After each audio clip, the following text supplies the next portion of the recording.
আজকে মহারানী তুলসীবতী বালিকা বিদ্যালয়ে এখানে লাইব্রেরি সায়েন্সের এক্সাম ছিল। তো এক্সাম 12টার মধ্যে হওয়ার কথা, শিডিউল 11টার মধ্যে আসার কথা, কিন্তু আজকে দেখা গেল যে 11টার মধ্যে অনেকে আসতে পারেনি, একটু টাইম লেট হয়ে গেছে, এই জন্য অনেকে এক্সাম দিতে পারেনি। অনেকে 5-6 জনের মতো চলে গেছে। আর কিছু রিকোয়েস্ট করাতে মোটামুটি 10 জনের মতো ভিতরে প্রবেশ করানো হয়েছে, আর 5-6 জনের মতো পরীক্ষা দিতে পারেনি।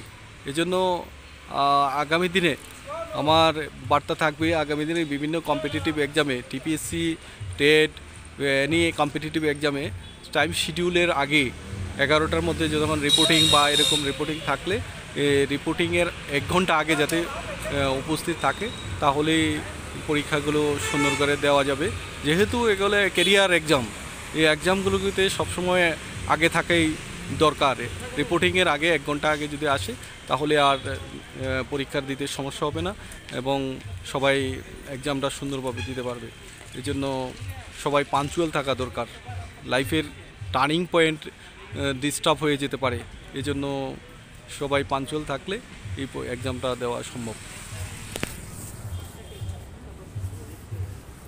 এটা অফ করে দিতে না? অফ করলাম।